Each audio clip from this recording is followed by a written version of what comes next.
Olá, eu me chamo Isaac Torquato. O tema do nosso vídeo de hoje é a crise de 1929, ocorrida lá nos Estados Unidos, que irá afetar todo o bloco do sistema capitalista. Eu me chamo Isaac Torquato, eu tenho formação em História e hoje irei falar para vocês sobre o que foi a crise de 1929. Tema esse tão cobrado em diversos vestibulares, uma vez que esse sistema, como o capitalismo ele dá uma quebrada, ele gera uma crise, isso gera um impacto gigantesco, E lá na frente sendo resolvido de fato com a Segunda Guerra Mundial. Beleza? Primeiro ponto que a gente deve se destacar é o quê? Que a crise de 1929 ela não afetou o mundo como um todo. Alguns locais que não viviam o sistema do capitalismo, como a União das Repúblicas Socialistas Soviéticas, que vai passar pelo processo de revolução ali em 1917, ela não vai sofrer essa crise do capitalismo. Logo, já que ela tinha um modelo socialista, logo esse modelo do socialismo ele acaba sendo visto para muitas nações como um modelo que pode até ser seguido, É um momento em que o socialismo ele também começa a ser mais vigorado em certa medida. Lembrando que o socialismo naquele contexto era um socialismo mais fechado, na ideia lá do então Stalin. Isso é um ponto para uma outra aula. Pensar na crise de 29 é pensar nas grandes crises do sistema capitalista, uma vez que a gente entende que foi uma das maiores crises também, a crise do liberalismo, e hoje em dia sendo talvez superado pela crise do coronavírus, que ocorreu agora, nos anos de 2020. Estou gravando esse vídeo em 2026. Ainda, pelo menos no ano que eu estou fazendo esse vídeo, em 2026, não sabemos o impacto de forma sistemática, de forma mais diagnosticada do que foi o impacto do coronavírus. Então a gente não pode dizer que ela foi maior ou menor do que a crise de 29. Mas, de todo modo, a gente entende que a crise de 29 foi uma das maiores crises do sistema capitalista. O capitalismo, enquanto um sistema econômico, ele gera vários ciclos de crise. Nós tivemos a crise de 29, tivemos a crise de 1973, como a crise do petróleo, nós tivemos a crise de 1979, como outra crise do petróleo, ali por conta da Revolução Iraniana. Tivemos em 2008, a crise dos Estados Unidos lá, dentro do sistema do capitalismo financeiro. Enfim, falar de modo geral, falar que o capitalismo ele vive desses vários ciclos de crise. Então não é algo extremamente pensado de forma única, Isso já vem acontecendo. O primeiro momento a gente deve destacar o que, já seria o segundo momento, o que causou essa crise de 1929 e ficou conhecido na história como os loucos anos 20 dos Estados Unidos. O momento que os Estados Unidos ele viviam uma grande euforia de consumo, euforia capitalista, uma vez que os Estados Unidos, lá na Primeira Guerra Mundial, ele que entra no finalzinho, eu falo até em sala de aula, foi nos 45 do segundo tempo, no finalzinho, ele entra e mete um gol, ele entra na guerra, e no momento que ele entra na guerra, ele sai como um grande vencedor. Lembrando que essa guerra ela foi na Europa, ela não foi aqui na América. Então, em certa medida, essa crise, essa guerra não vai causar grandes impactos para os Estados Unidos. E os Estados Unidos, ele o que? Ele fomentava, ele reconstruía a Europa através dos seus impostos, através dos seus dinheiro. Então isso fez com que os Estados Unidos vissem os loucos anos do capitalismo,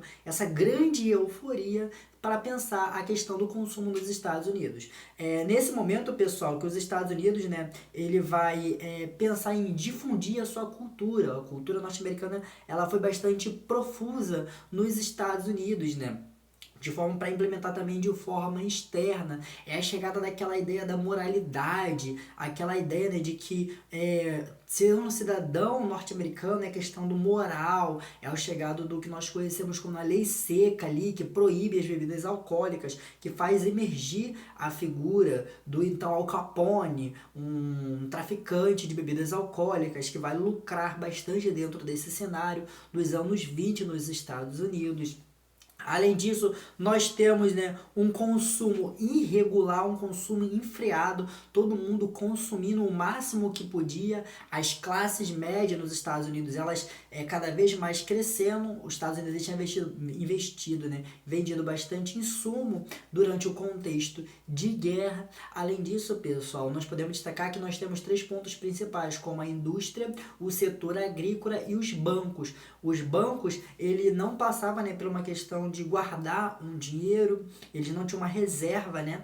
O que acontecia ali, né? A ideia era que você pegava um dinheiro emprestado com o banco pegava seu dinheiro, deixava guardado ali e ele emprestava para outra pessoa. Já explicarei melhor sobre isso. E claro, né, nós podemos devemos também deixar de destacar que o quê, né?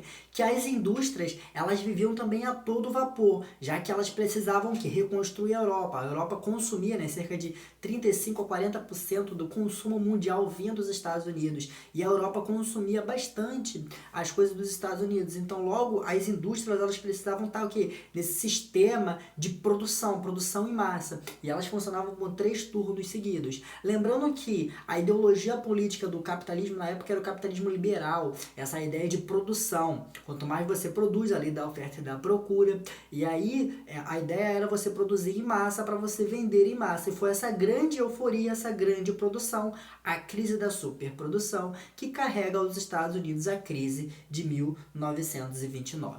Aquele contexto é o contexto dos anos 20 que nós conhecemos como American Way for Life. O que foi American Way for Life? Essa exportação desse modo de vida norte-americano. Foi implementado, né, para o mundo de forma global, esse modelo norte-americano, né? Essa ideia, né, de você ser um americano, de você ser uma pessoa bem de vida, esse modelo que todos devem seguir da classe média, aquele modelo também que está construído dentro do patriarcalismo. Isso foi muito importante para a gente pensar a sociedade norte-americana naquele contexto dos anos 20. Isso é o principal, né? Outro ponto, pessoal, é que no sistema bancário não existia uma ideia de o quê? De conta-poupança.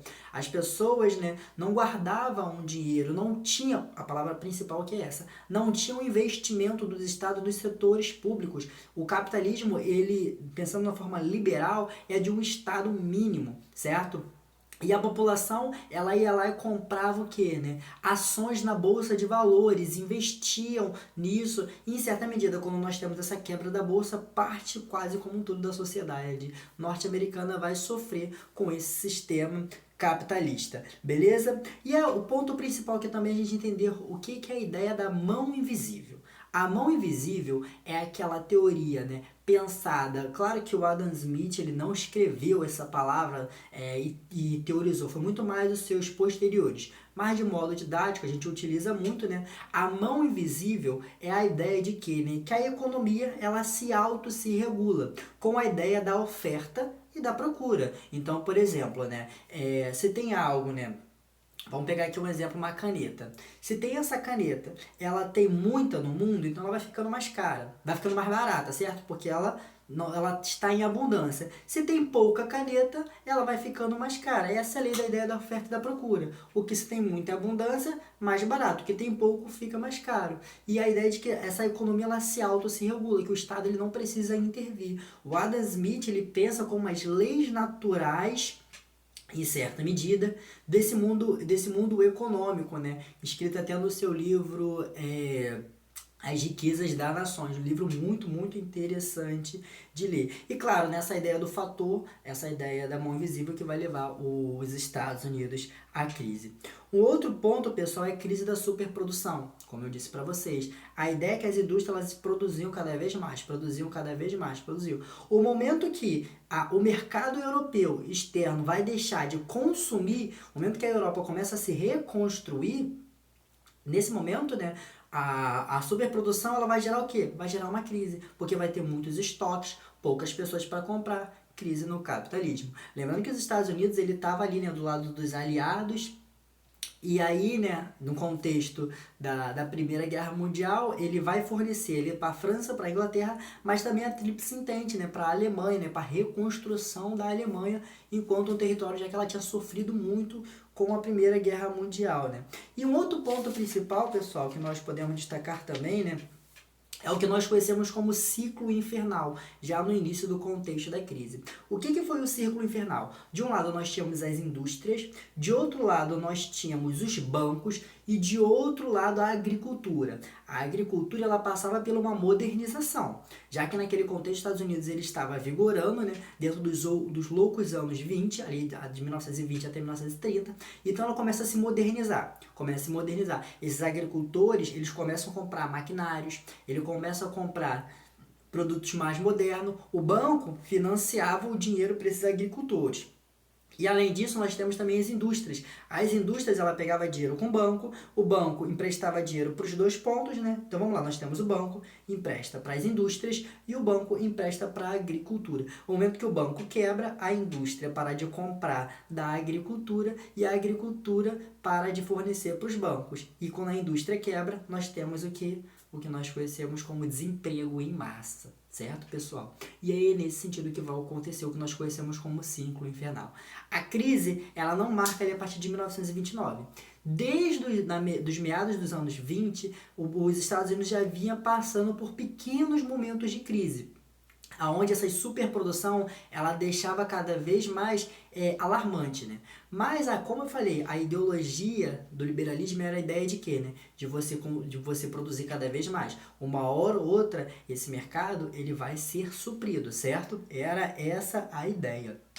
Beleza? E aí que a partir de outubro de 1929, nós temos a queda da Bolsa de Nova York. O que foi a quebra da Bolsa de Nova York, né? Quando nós temos o momento que essa superprodução ela aumenta, todo mundo vai lá na Bolsa de Valor e tentar vender a sua ação. Só que no momento que nós temos todo mundo vendendo, nós temos o quê? Essa ação não valendo. Como eu falei, da oferta e da procura, todo mundo vendendo, ela acaba se diminuindo. Isso gera uma crise dentro dos Estados Unidos de forma gigantesca, que depois vai se alastrar para o resto do mundo. E esse impacto ele vai causar ali na Alemanha, no contexto, já que ela dos anos 20 ali, né, para os anos 30, estava começando a se formar quanto uma potência mundial, e aí isso vai dar espaço, né, para as ideologias nazifascistas, as ideologias fascistas, com a ideia de que o fascismo ele não rompe com o capitalismo, ele rompe com o liberalismo. O nazismo ele é um projeto político de um Estado forte, um projeto político capitalista. E nesse sentido, isso gera através por conta da crise de 29. Olha como é que a crise ela vai afetando. Ela afeta outros territórios também, como o Brasil. O Brasil, que era o maior exportador de café para os Estados Unidos, no momento que os Estados Unidos passa pela crise, para de comprar o café. Ao subir o governo Getúlio Vargas, né, ele queima o café e soluciona, em certa medida, o problema da crise. Nós temos também, né, outros pontos importantes para se destacar, como o aumento da miséria da classe popular mais pobre, uma vez que a população mais pobre, né, já que essas indústrias elas tinham quebrado, a população dessas indústrias elas foram ligadas ao desemprego, né, foram mandados embora, e aí quem vai sofrer mais é essa população mais pobre, que vai sofrer através desse sistema que nós conhecemos, beleza?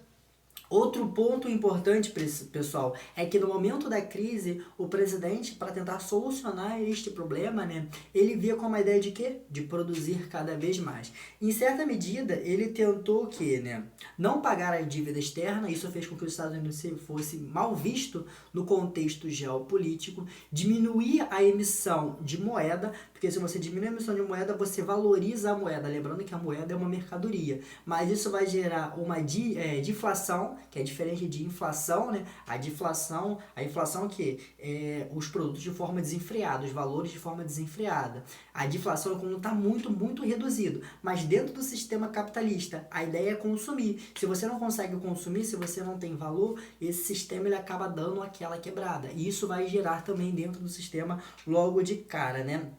A ideia de restrição de taxar algumas empresas, em certa medida, não foi solucionado. E aí que a partir de 1933 a 1945, nós temos o Franklin Delano Roosevelt assumindo o governo e aí solucionando, de certa medida, as práticas da crise ali a partir de 1933. E aí ele vai criar o New Deal. O que era o New Deal, né? A ideia, claro, era era salvar o capitalismo, mas com uma intervenção do Estado. Agora o Estado ele vai começar a intervir na economia em sistemas de crise para solucionar esse problema da crise de 1929, né? E aí é que nós vamos ter a influência da política do keynesianismo, né? O que foi o keynesianismo, né? Quais são as características, né? Temos a intervenção do setor financeiro, com a ideia, né, dos bancos norte-americanos emprestando dinheiro para os bancos privados, e os bancos privados emprestam dinheiro para as indústrias começam a contratar as pessoas, e em certa medida você vai remontando, vai reencaixando esse sistema como um todo, certo? Lembrando que o banco é uma das maiores expressões dentro do sistema capitalista. Uma ideia de indenizar os agricultores, né, que não tiverem mais essa superprodução. Cada vez que esses agricultores produzirem menos, eles vão ter agora um investimento do Estado. Além disso, nós tivemos a permitização, né, de alguns investimentos nos setores sociais, com a ideia de uma criação de algumas leis trabalhistas, como a Previdência Social. Nós temos a ideia de as pessoas poderem, né, se aposentar, a criação de sindicatos, e também o principal, né, são os grandes fenômenos de obras públicas, né, a criação de grandes obras públicas, uma vez que nós entendemos que as empreiteiras, né, são sistemas de empregabilidade que gera mais emprego no Brasil. São as empreiteiras, né, que vai construir, né, grandes indústrias, grandes obras públicas, e as pessoas conseguem o que? Ter uma empregabilidade. Só que os Estados Unidos ele vai de fato solucionar a crise de 1929 só em 1939, com a Segunda Guerra Mundial. Certo, pessoal? Espero que tenham entendido, espero que tenham gostado. Essa foi a nossa crise de 1929. E, em certa medida, né, eu trouxe um resumão sobre esse vídeo. Compartilha com as crias, manda para os amigos, manda para as amigas. É nóis.